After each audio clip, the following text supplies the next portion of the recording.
Well, good morning or good afternoon, depending on what time it is when you watch this.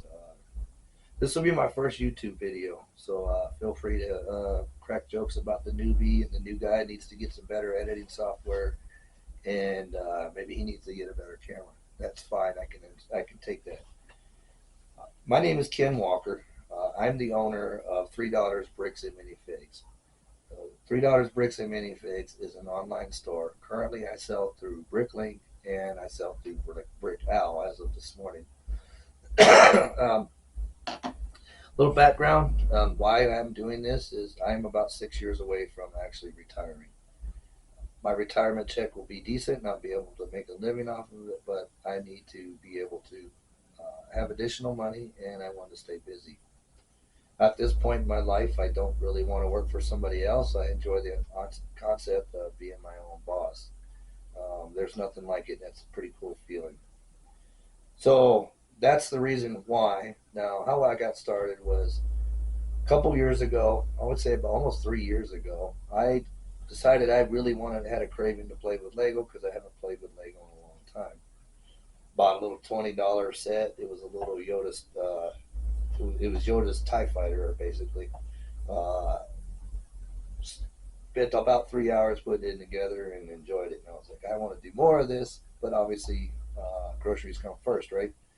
So I said, I wonder if there's any software out there. So first I went to the Lego company. They still have their software available. They don't support it anymore, but it is there, and it's usable. But then I saw another one called Brick Studio 2.0. So Brick Studio 2.0, I'm not sure how their business arrangement is set up, but they are tied along with BrickLink. So I went on BrickLink and downloaded it, and then started looking around. I was like, wait a minute, you can buy individual pieces of Lego online. How cool is that? So I played with Brick Studio for a minute, man, made a couple designs and uploaded them to BrickLink to see what was out there. And I believe the one design I built was going to cost me roughly $100 to get all the pieces, and then still I was going to be short some. So I was like, wait a minute, you can actually sell individual Lego pieces, individual sets on the internet. I'm like, how cool is that? And I don't have to build a website. So then this became a dream of mine, and I started doing research. And I do want to put a shout out to Just a Brick in the Bucket because Evan and crew down there have output a lot of videos, which helped inspire me to do this. I figured if these guys are half my age and they're figuring it out, I figure an old guy like me should be able to figure it out. But the information that they shared openly and freely has been beneficial. So feel free to check out their YouTube videos. Thanks, guys. I appreciate it. So I did all that kind of stuff and decided that this was something I wanted to pursue. I did it kind of haphazard, like all of us do. The only thing I was sure of is I wanted to build up a huge inventory before I started. Uh, my thought on that was the more lots, the more different things that you have available to sell, the more customers are going to buy. Maybe if they're looking for one piece, then they see something else they might be interested in. They'll buy that from you too.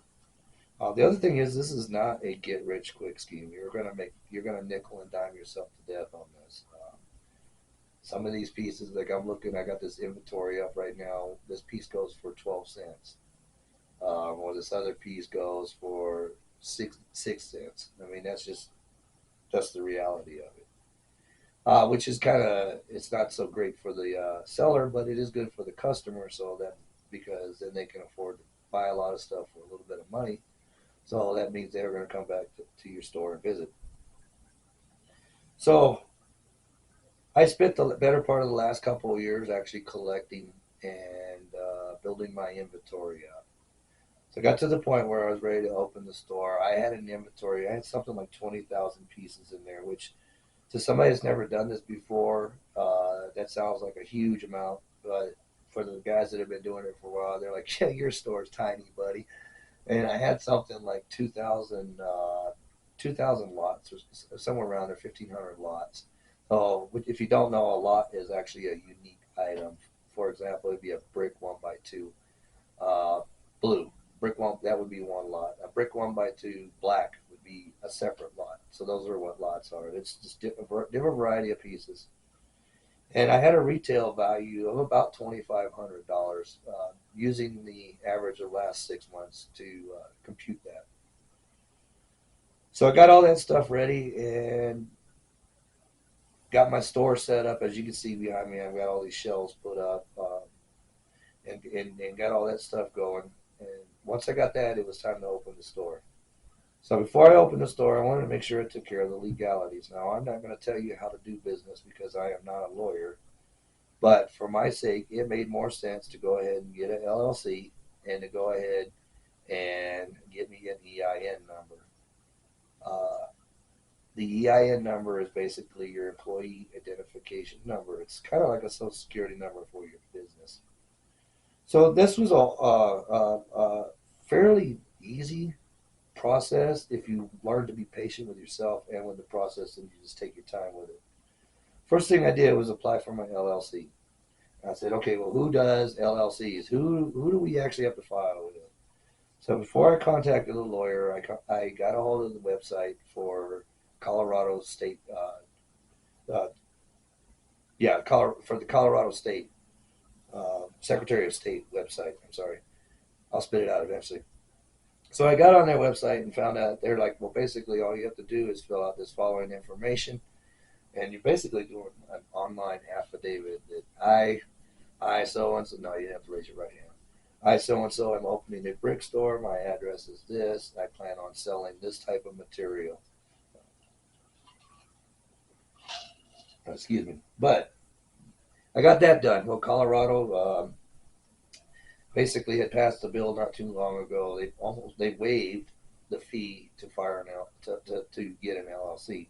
So I ended up spending all of $1. They literally charged me $1 because I'm sure somewhere in the rule book says they have to charge you something. They can't give me, but that's fine. It was not an issue.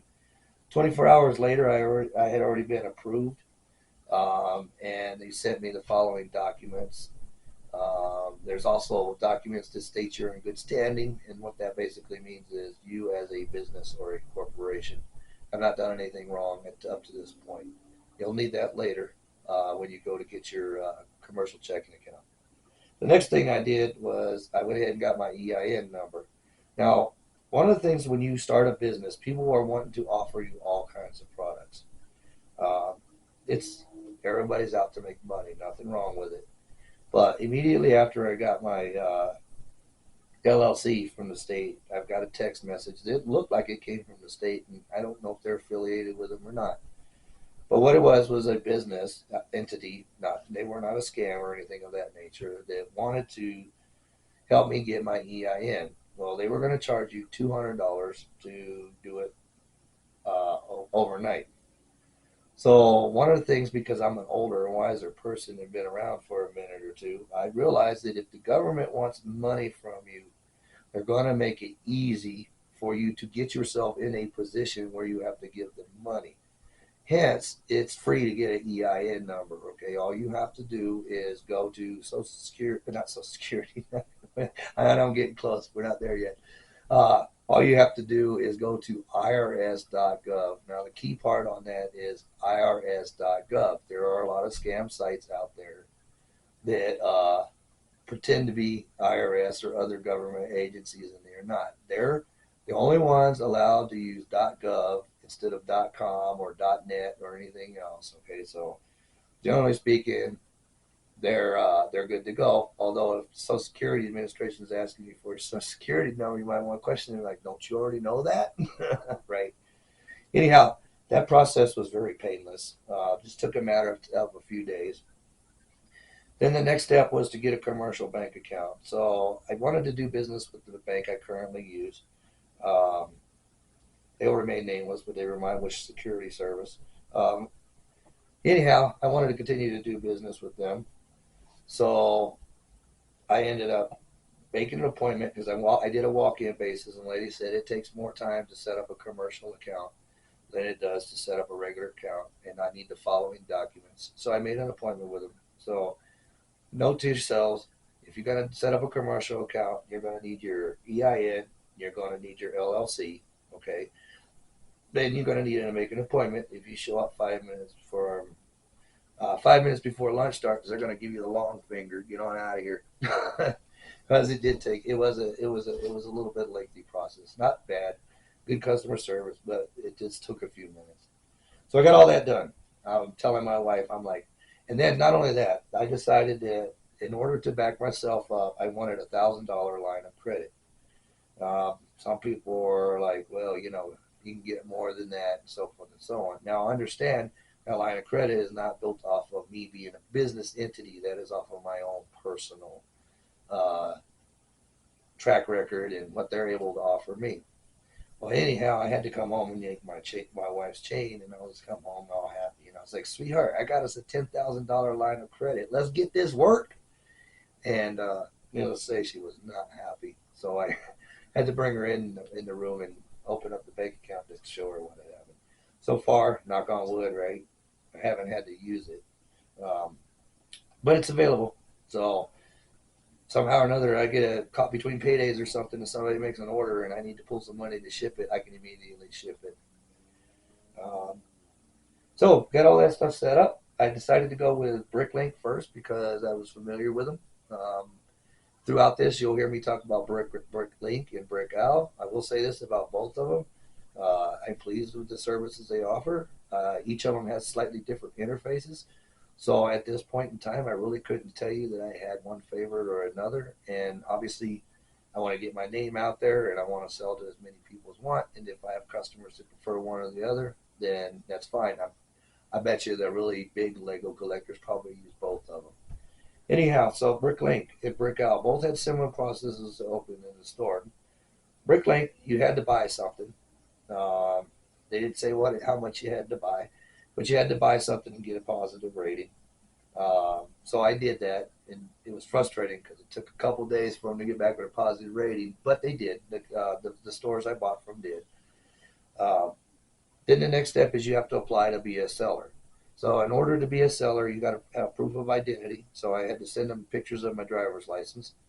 I also had to send. I didn't have to do this with BrickOwl, but BrickLink needed some type of a picture of a bill that was addressed to me at the address I said that I'm selling from.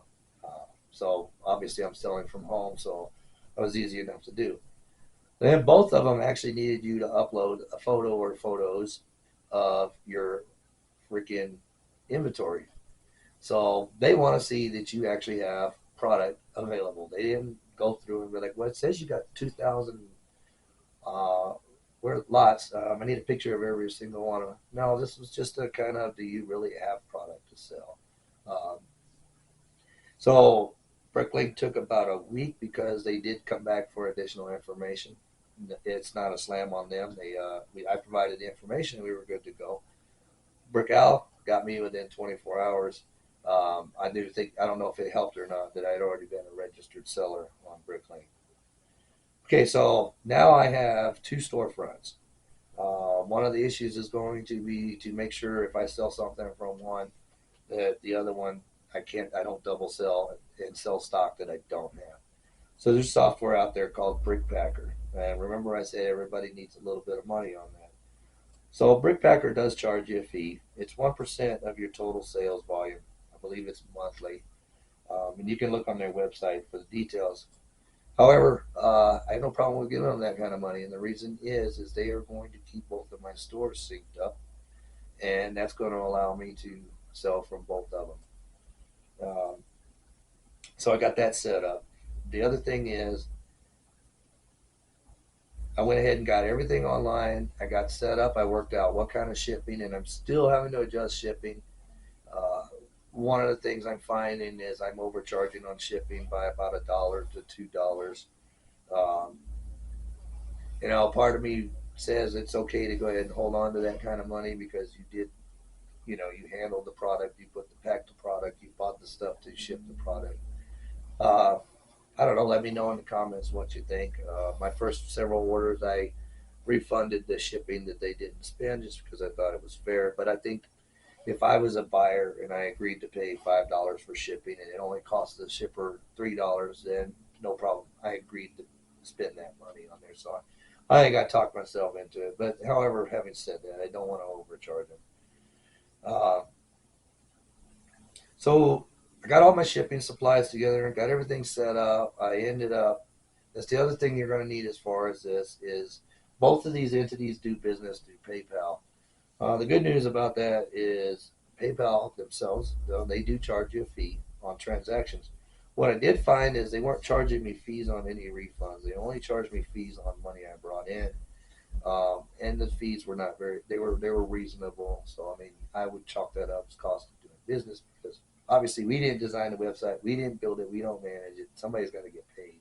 That's understandable. So I set up an account with PayPal. PayPal also offers a shipping service through there called ShipStation. I didn't know about it till sometimes you don't know what you don't know. So I did actually create an account with the U.S. Postal Service. They have a product called Click and Ship, where you're able to go through and put in the information, pay for it, and print your shipping label, and you're good to go. So I did all this. I kept my store closed for a couple days so that I could do some test runs. I had my two of my daughters order some Legos. Didn't tell them what to order. I actually told them I don't want to know what you're ordering. I want the order to come through, and I want to see if all my processes work. They worked. They went really smooth. Yeah, they went pretty good. And even though one of my daughters lives just down the street, we went ahead and mailed it just to make sure that the whole process worked. So we got open. Um, as soon as I got open, I started getting orders within 24 hours, and I don't want to say that's typical. I wouldn't know, but it is very exciting when you get their first few orders. So far, I've had about 10 orders. Two of those were right for my daughter. So yeah. Anyhow, I've also made some mistakes on my orders too. Uh, but that's okay. We'll talk about that in a minute. What to do if you make a mistake. I think I'll probably do a separate video on that. So we got everything going. For the first couple of weeks, things were going really well. But then I realized there were some problems with my inventory. Um, I didn't want to shut the store down because at the time I was getting steady orders, almost one a day or one every other day, and didn't want to shut it down. But I had made mistakes with two of my customers, and as a store owner, the buck stops here, right? You're the man. I decided I needed to do 100% inventory, and by 100%, I mean 100%. That took me 2 weekends, 3-day weekends to get through that. So I'm glad I did. I made more room. I actually found some goodies. Uh, the one thing I ran into an issue with, and be careful when you're out there uploading old stuff, is Flagos. If you don't know what a Flago is, it's a freaking fake ass Lego. Okay, there's plenty of them out there. Uh, it has nothing to do with their quality, but they are not a genuine Lego product. Um, and there are some of them out there that will fool you because not every a genuine Lego has Lego stamped on the studs. Most of them do. And some of those Flagos, God bless their soul, right? Their colors perfectly match the Lego colors. There's some out there that are so off. You're like, oh, maybe I got a rare Lego color. No, no, you don't. You don't. It's a Flago. So got all the Flagos out of my system, including sending some to a customer by mistake, which is pretty embarrassing because even though the customer is professional, it's just that's not good business. So got the store open, did 100% inventory, and then just this week I switched over and got a store with Brickow also. Haven't had any orders through there yet. It's too new. As a matter of fact, I think we opened this morning. Um, but that was my journey to where we are now. I actually hope to talk to you guys in the future and share some tips of the trade, some things that I'm having to learn. Maybe they'll help you out. And so this is Ken Walker from $3 Bricks and Minifigs signing out, and I will talk to you guys soon. Later.